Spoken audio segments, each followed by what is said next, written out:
The name Rochelle Kennedy is rapidly echoing across the most elite sprint training hubs in Florida and Oregon, sending a clear and unsettling message. While much of the global track and field community remained focused on analyzing the next strategic moves of established American stars, this 22-year-old athlete from Queensland was quietly, almost methodically, reshaping the established order of world sprinting back in Sydney. He is far more than just another fast runner emerging from Australia. What we are witnessing is the arrival of an athlete who has directly challenged the long-standing dominance of the Northern Hemisphere in the 100-meter sprint. For decades, the 100-meter podium has largely been controlled by athletes from the United States and Jamaica, forming an almost unbreakable grip on the sport's most prestigious event. But that dominance is beginning to show cracks. And for Team USA, the emerging threat is coming from an unexpected direction. Not from the Caribbean, but from nearly 8,000 miles away, from a nation that has not produced a sub-10-second sprinter in over 2 decades. On Saturday, April 11, 2026, conditions at Sydney Olympic Park were eerily calm. There was no wind to assist performances, no environmental advantage that could skew results. The Australian Athletics Championships were expected to follow a predictable narrative. Many anticipated a celebratory performance from Rohan Browning, or perhaps a breakthrough moment from the rising teenage sensation Sebastian Sultana. However, what unfolded instead completely disrupted those expectations. In Lane 6 stood a relatively under-the-radar competitor, a 22-year-old former rugby union player named Rohan Kennedy. What he accomplished in those few seconds on the track would fundamentally alter how the global sprinting hierarchy is perceived. When the starting gun fired, the atmosphere in the stadium shifted almost instantly, not into excitement, but into stunned disbelief. Kennedy did not merely secure victory in the national final, he delivered a performance that forced the entire athletics world to take notice. He crossed the finish line in 9.96 seconds. And for observers, particularly those in the United States, the most alarming detail was not just the time itself, but the consistency behind it. He had already run the exact same time, 9.96 seconds, in the heats the night before. Then, under the pressure of the final, he replicated that performance with precision. To understand the significance of this achievement, context is critical. As of April 11, 2026, that time places Rohan Kennedy firmly within the top 5 fastest sprinters in the world. This is no longer a localized success story confined to Australian athletics. It represents a direct and immediate challenge to the dominance of global sprinting icons such as Noah Lyles and Fred Kerley. What is unfolding is a shift in power. The Southern Hemisphere is no longer simply contributing to the conversation, it is beginning to influence and redefine it. In sprinting, it is often said that a single sub-10-second performance can be attributed to ideal conditions: a strong tailwind, a fast track surface, or a perfectly executed start. Many athletes manage to break that barrier once in their careers under the right circumstances. However, what Kennedy demonstrated was something entirely different. His performance was not a one-off anomaly, it was a display of repeatable, system-driven speed. Running 9.96 seconds twice in consecutive rounds requires not just physical ability, but an exceptional level of technical precision and biomechanical efficiency.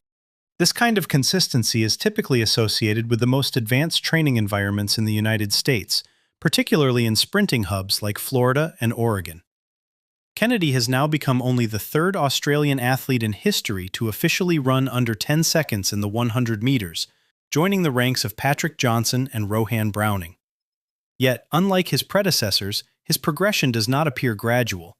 Instead, it resembles an exponential rise, sharp, rapid, and difficult to predict. Equally important is the level of competition he overcame. This was not a weak field lacking credible challengers.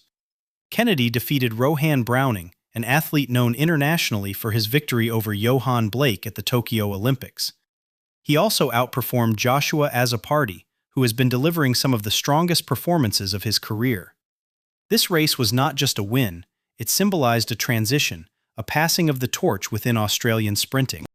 In the United States, a time of 9.96 seconds might blend into the regular rhythm of high-level meets such as the Diamond League. where elite performances are expected. In Australia, however, this moment carries far greater weight.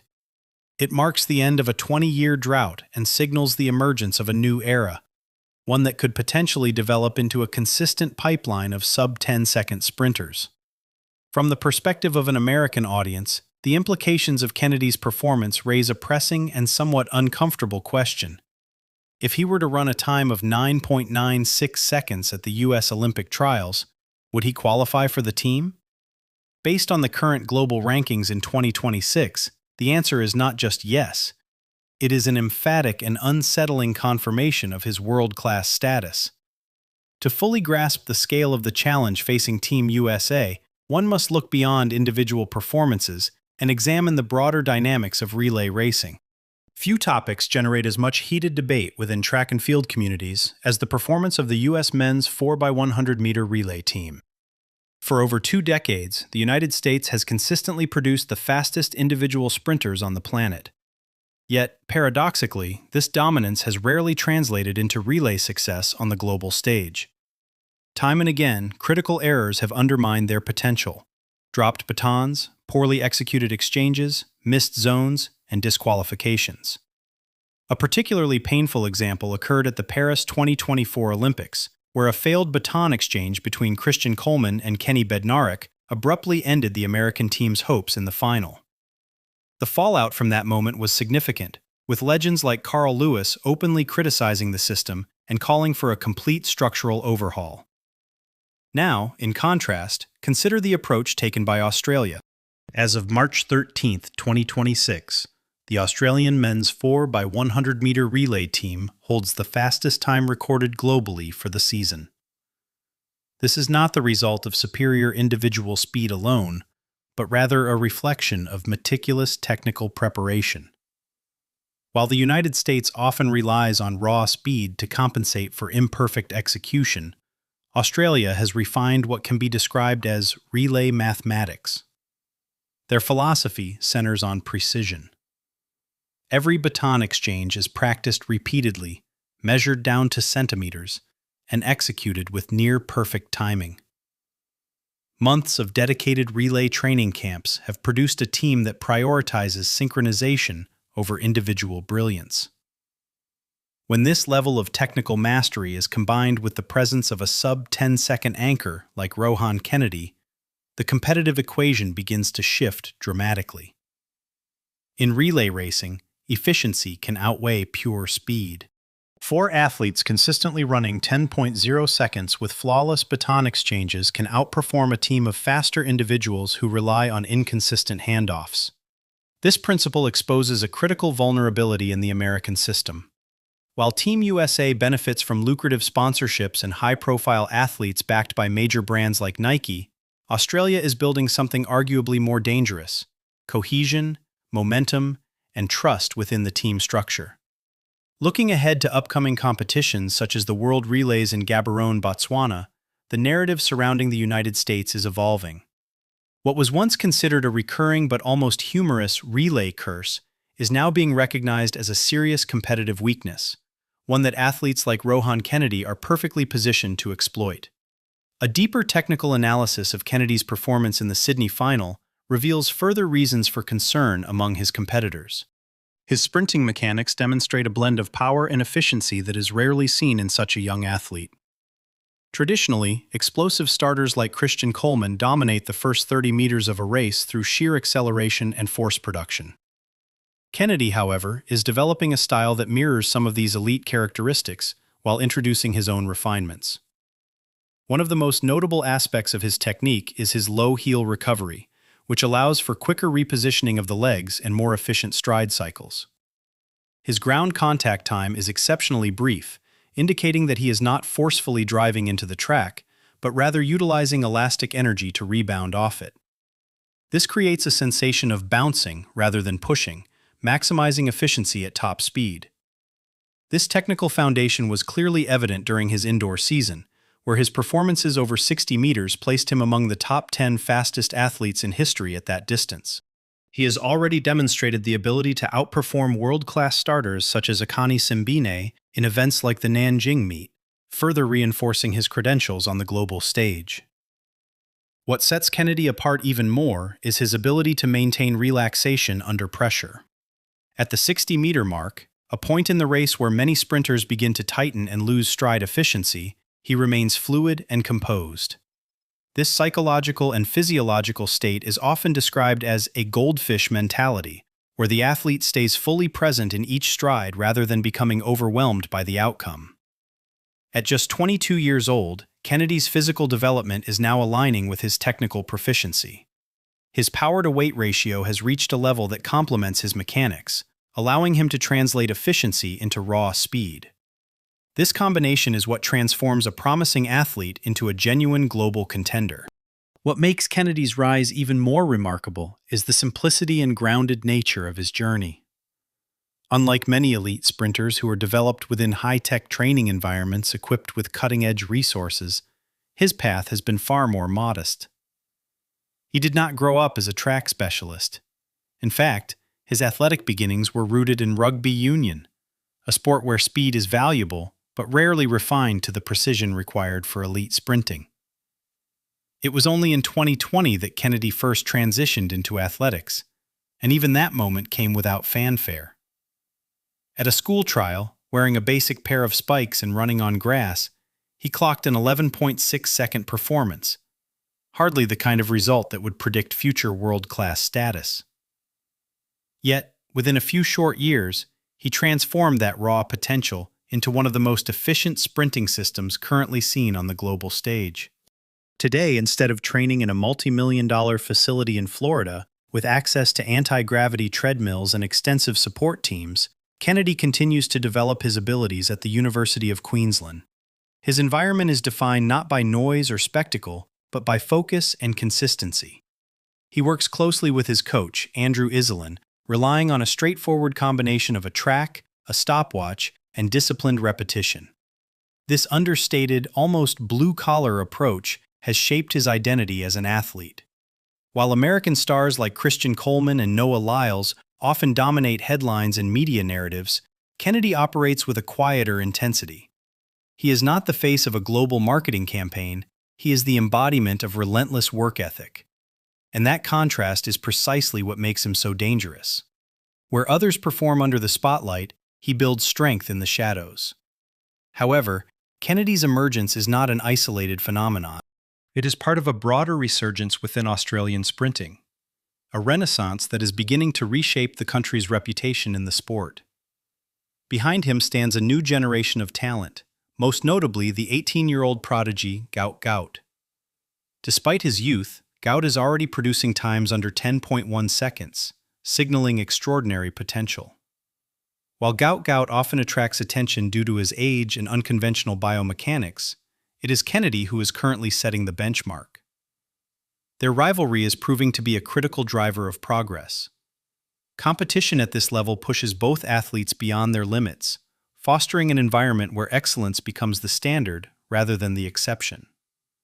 Their clash at the Moree plant meet in Melbourne earlier in March highlighted this dynamic, with Kennedy emerging victorious. Yet the true significance lies not in a single race result, but in the culture of competition that is developing within Australia. This internal pressure is cultivating a high-performance ecosystem capable of producing multiple world-class sprinters simultaneously. Looking toward the 2028 Olympic Games in Los Angeles, the outlook for Australia is evolving rapidly. What once seemed like a distant possibility is now becoming a realistic objective. If the country can field a relay team featuring Kennedy running in the 9.9-second range, Gout Gout consistently near 10.0 seconds, and an experienced athlete like Rohan Browning anchoring or supporting the lineup, they will not simply be aiming to reach the final, they will be serious contenders for a medal. Such an achievement would mark a historic milestone, representing Australia's first genuine threat in the men's 4x100-meter relay since the 1956 Olympic Games in Melbourne. The implications extend beyond national pride. They signal a redistribution of power within the global sprinting landscape. For fans in the United States, this shift raises a compelling question. When it comes to the anchor leg, who would you trust more? A seasoned veteran struggling to maintain peak form, relying on past achievements? Or a 22-year-old athlete like Rohan Kennedy, who has demonstrated the ability to repeatedly deliver 9.96-second performances under pressure? Depth, long considered one of Team USA's greatest advantages, is no longer as unchallenged as it once was. Australia is rapidly closing the gap, not only in individual talent, but in collective strength. As the Diamond League circuit approaches, the emerging rivalry between these nations promises to become one of the defining narratives of the season. Kennedy's upcoming debut on the European Diamond League stage carries significant weight. For the first time in over 2 decades, an Australian sprinter is not just participating at this level, he is a lane assignment that competitors actively fear. His performances indoors have already demonstrated his ability to handle the pressure of leading the world rankings, and now he is translating that success into outdoor competition. A time of 9.96 seconds places him firmly within the elite tier. It positions him as a likely contender for central lanes, 4 or 5, in the semifinals of major championships.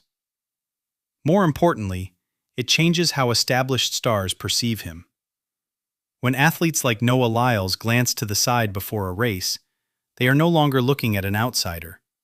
They are confronting a legitimate rival, the Queensland Bullet. While Team USA still holds the legacy, the medals, and the historical dominance, Australia is building something equally powerful: precision, unity, and forward momentum. On April 11, 2026, Rohan Kennedy delivered more than just a fast time. He sent a message that the 100-meter final is no longer an exclusive domain reserved for American athletes. It has become a battleground, open, competitive, and unpredictable. Looking ahead to the Los Angeles 2028 Olympics, there is a growing belief that Kennedy could become the first sprinter outside of the United States and Jamaica to truly disrupt the established order of the podium. The era of quiet progression is over. The silence has been broken. And now, the rest of the sprinting world must find a way to respond.